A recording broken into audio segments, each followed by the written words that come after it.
I'm Cassie, the English teacher, and this is part of my series about my family's move from the US to Uruguay.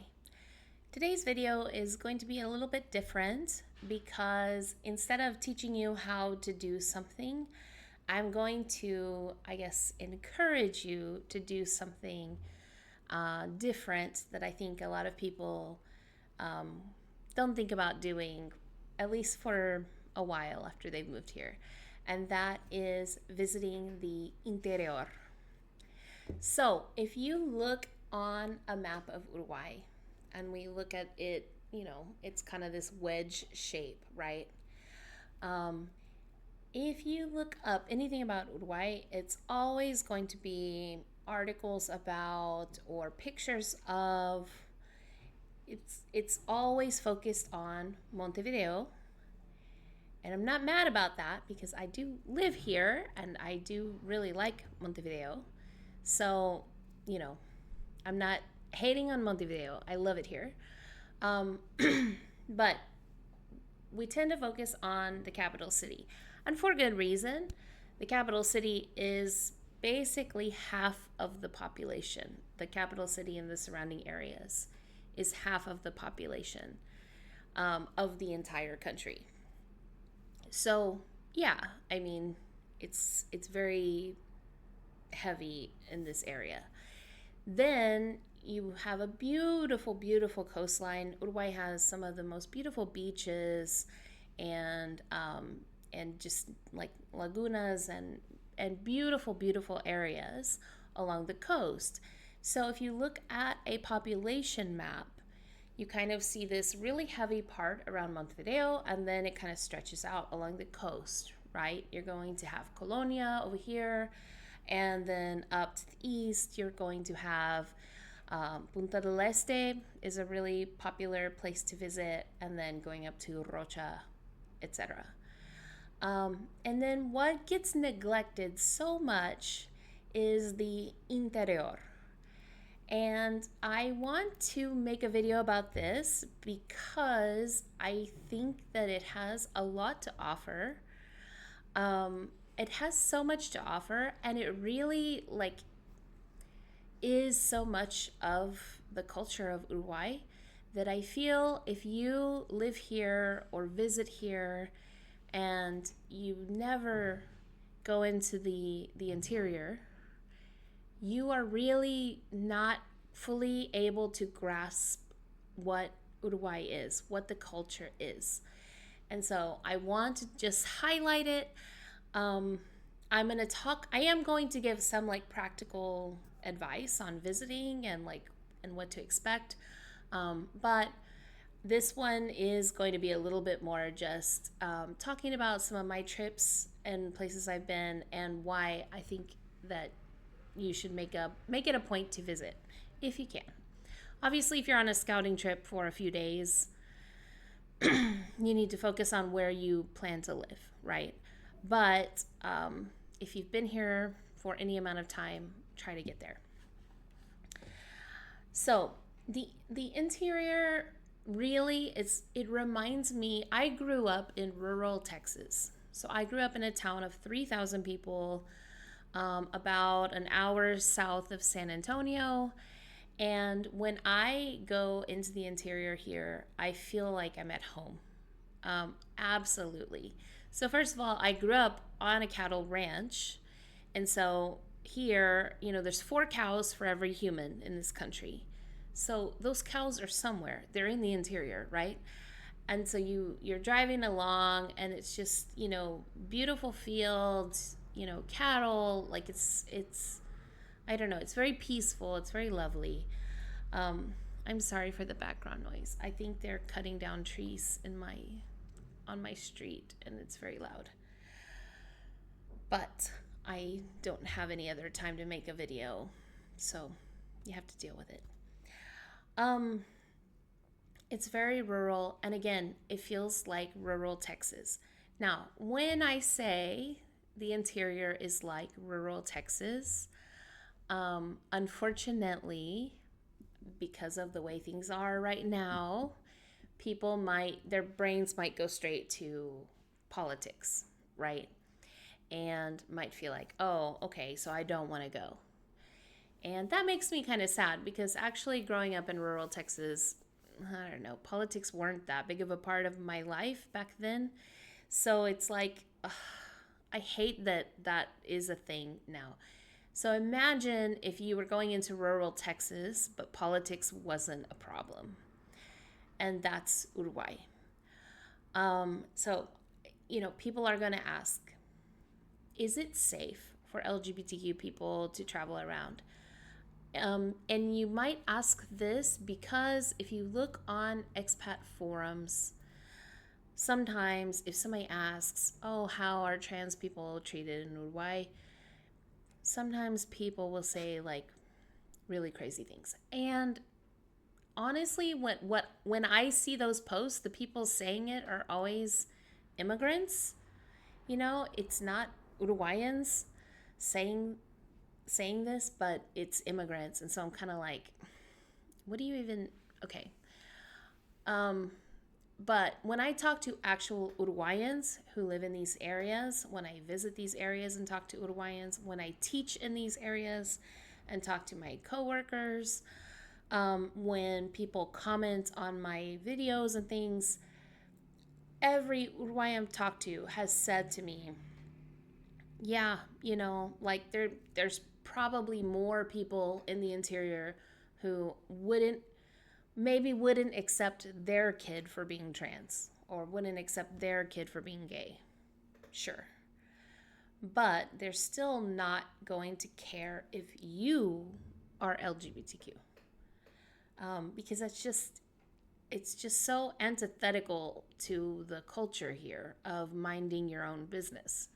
So it's not that, like, I remember one time somebody was like commenting on a video and saying, no, well, it's less accepted in the interior. And I said, okay, but would an LGBTQ person get attacked? And they're like, oh God, no. What? Why would they get attacked?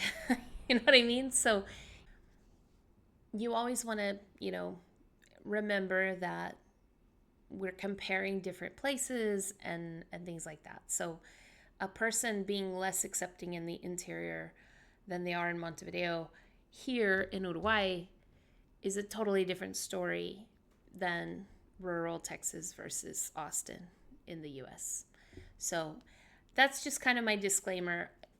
I know people who have gone into the interior on trips and things, and I know trans people who've been on trips in the interior and been totally fine. No problems whatsoever. So, I want to just make that disclaimer because I know when I said it's like rural Texas, people are going to cringe a little bit. Not in that way. I mean in the beautiful nature, the environment. It's like rural Texas. And another way it is like rural Texas is in that everybody knows everybody and is very kind. Like when we visited Minas, I mean, people, we hired somebody to drive us out to the middle of nowhere so we could go to a park. And on our way back in, he was like, what are y'all going to do tonight? And we were like, well, we have a grill, so we're going to do a cookout, we're going to asado. And he's like, okay, do you already have the meat? And we were like, well, no, but we're just going to go back into town and get it. He's like, no, I'll take you. And he's like, I got to get meat for myself anyway because I want to asado tonight. So he went in, took my husband to the carniceria, like took us all around to get everything we needed and like was super, super, super nice. So, and that was my experience growing up in small town Texas, really, is like people are really, really kind and really, really helpful and help each other. So it is really, really a beautiful place to be. So another question you might have is it more difficult for English speakers as you go into the interior? And like, obviously, yes. There are just fewer people around. So while if you're in Montevideo and you're having a hard time with something, you have like somewhat of a chance that someone in the store speaks some English and can and they'll hear you struggling and kind of be like, hey, let me help, or something like that, or the person you're talking to speaks some level. If you go into the interior, it's going to be less English. But I will say that I think Uruguay is working to change that. I work for a program where I teach English virtually to kids in the interior, well, all over the country, but in the interior too. And so the I really, really, really love the program I work for because it is trying to give the same opportunity to those kids as kids in Montevideo.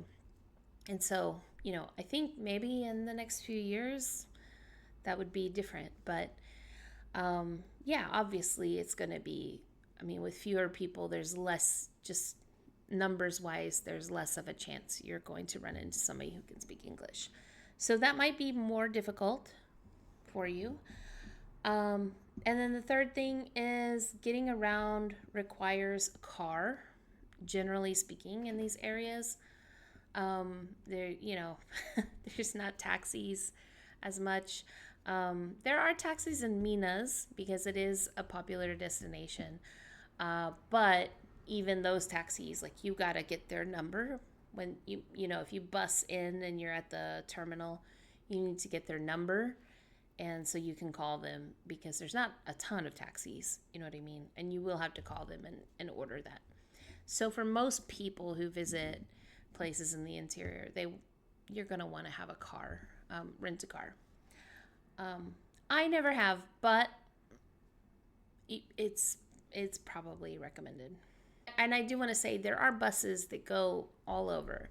Like I had to visit Paso de los Toros, which is like right smack dab in the middle of the country for my job. And there were several buses each day that were traveling there. And it's about a 3.5, 4 hour journey. But it was not difficult at all to get a bus pass from Montevideo to Paso de los Toros. And it costs about 800 pesos, which is about $20 US each way. So you could go up and come back for $40 basically.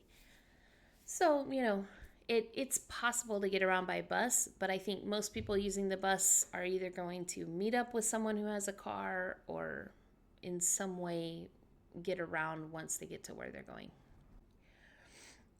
Okay, so I want to talk about 2 different places that I've been in the interior. And just like, my channel is just my experience. I'm not trying to talk about places I haven't been. So I've been to 2 places in the interior. I want to go to every place in the interior, 100%. But these are the 2 I've visited so far. So I'm going to talk about Minas and Paso de los Toros.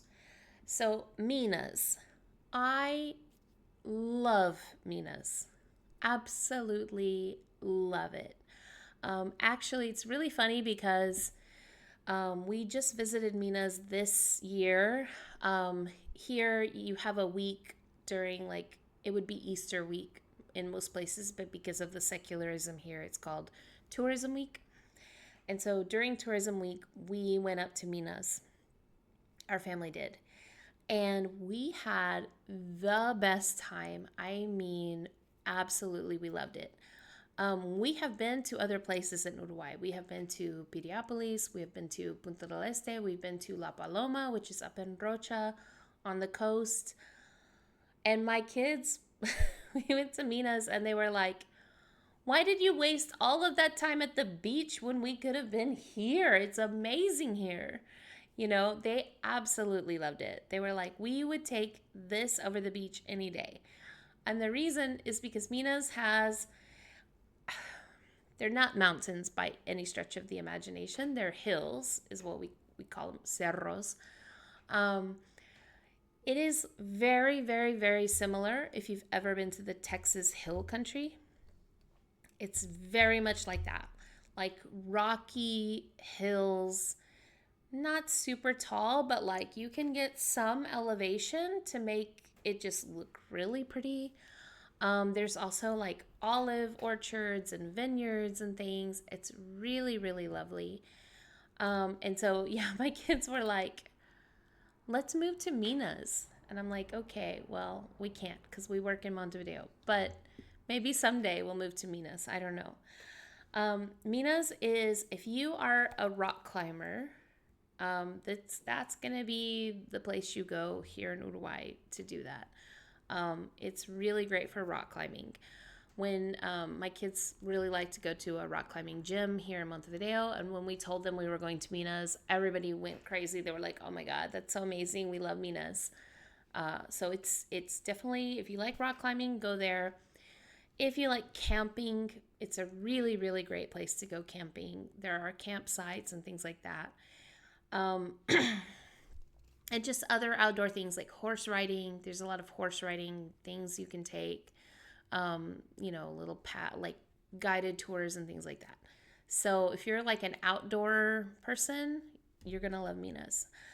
Um, the places that we went when we were there, keep in mind, we didn't have a car. We took a bus up, and we used a taxi a little bit, and then we just actually just talked to people and got numbers of people who are not taxis or Uber drivers or drivers at all, but just like had free time and said, yeah, if they'll pay me, I'll take them. So we had like random strangers driving us to places.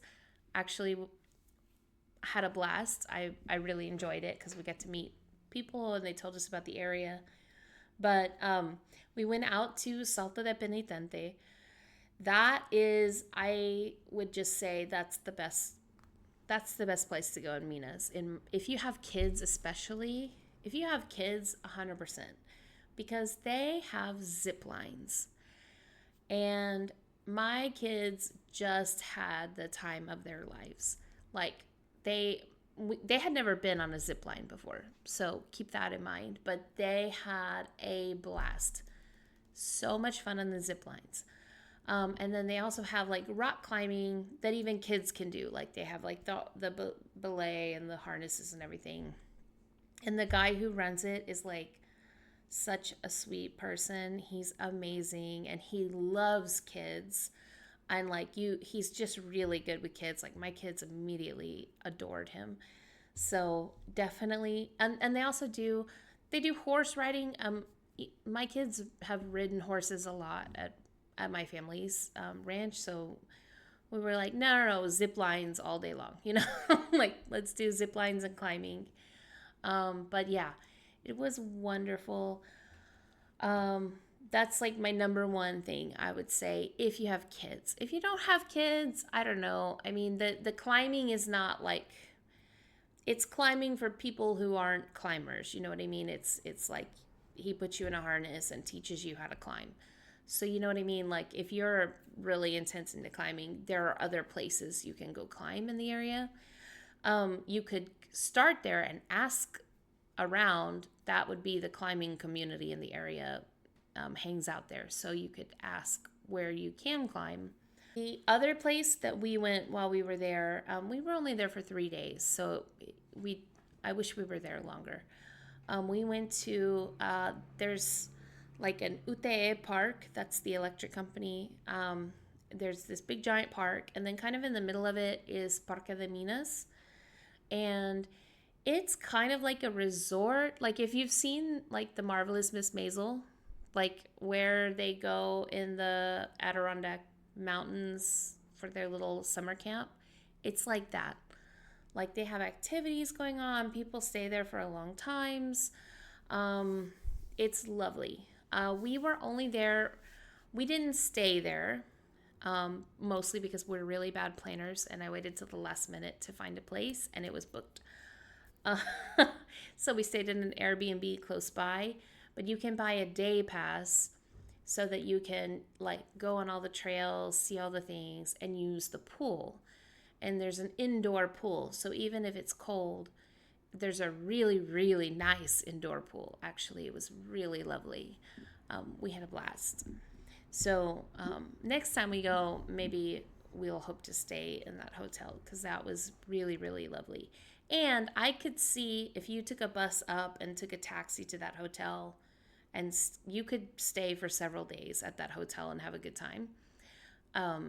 So Anyway, you might not need a car if you stayed there.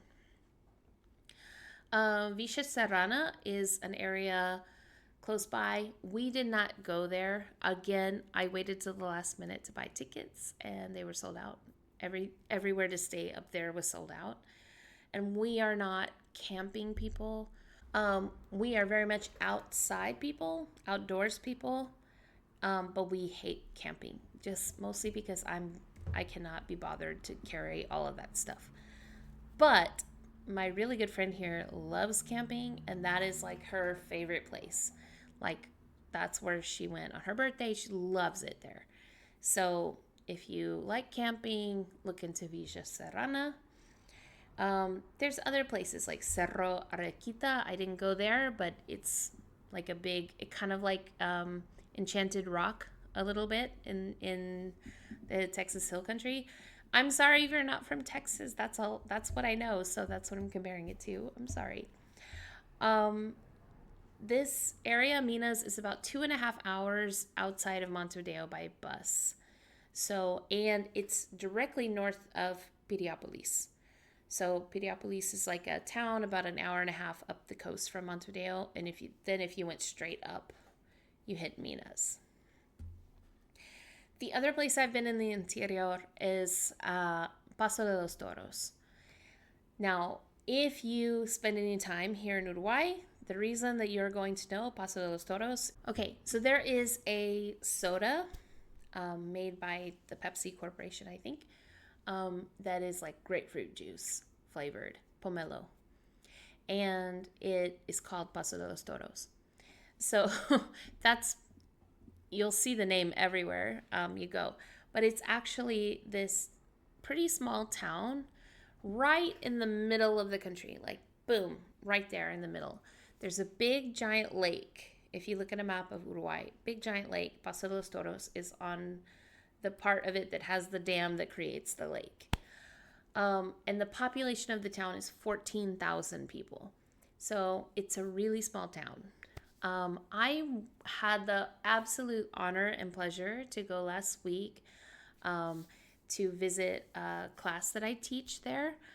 And I was so excited to go. I took the like really late bus that got there at midnight, and I couldn't even sleep on the bus because I was just so excited to see it and see my students. It is a beautiful town. It's located on the Rio Negro, so like a river. It's gorgeous, and it's so small and just kind of like, again, felt like home a little bit to me. Like, everybody knows everybody. I'm walking around and everybody's like, who are you? You're not from here. Like, who are you? Why are you here? Like, it was so fun. I loved it. I was like, I'm an English teacher. I'm here to visit. It is a 3.5, 4-hour bus ride from Montevideo, going basically straight north. Absolutely beautiful. Now, there's not like a lot to do there if you're not outdoorsy. So the person who would like to go to Paso de los Toros is a person who likes lakes, who likes the water. You can look at a map and tell that. Obviously, fishing, boating, camping, swimming, freshwater swimming, things like that. So if you want to do all of that, it's really, really pretty. It really reminded me of like Texas lakes. And, you know, that's where I grew up, is Texas lakes. So I still prefer lakes to the ocean. You know, I don't have to worry about sharks in a lake. I don't have to worry about getting stung by a jellyfish in a lake. You know, I can just relax. So I really, really enjoyed it. I think it's worth a visit. It's not somewhere like, if you want to move there. I did meet a guy from England who had retired out there, bought a chakra, and had lived there for 5 years and loves it. He overheard me speaking English with my co-teacher and came over excitedly, because I'm sure there's not like new people speaking English very often. So he was really excited and talked with us way more than we wanted him to. But anyway, he was sweet. But yeah, It was great. I had a great time. Um, the people are so kind. I love the kids. The teenagers were so great. Like I just absolutely adored them. They were just really into the projects they were doing and things, and I had a really good time. Yeah, I mean it's a place you should visit, for a day or two, just at least to understand either Minas or Paso de los Toros or other places. I'm gonna keep exploring because so far I haven't found a place that I don't really like. So I'm gonna keep looking. I'm gonna keep going everywhere and learning all of the things. And I think that it's just good to get away from the coast and try to understand the other part of the culture, the other part of what makes this country such a great place to live. So that's my spiel. This is like the first video I think I've made where I'm like trying to convince you to do something. Normally I'm just like, I'm teaching you how to do this. I'm like trying to convince you to go into the interior, and explore a little bit, because I just think that that will give you more appreciation of this country. So anyway, if you are Uruguayan and I said anything wrong, please let me know, especially if you're from Minas or Paso de los Toros. I'm sorry. I love your cities and I'm trying to represent them the best I can. But let me know in the comments and I'll pin your comment if you want to add anything about your city. And if you have any other questions, I'm working on other videos slowly. I do have a full-time job though, so it's at little pockets of time. So I just got back from Paso de los Toros last week, so that's why I'm excited to make this video today.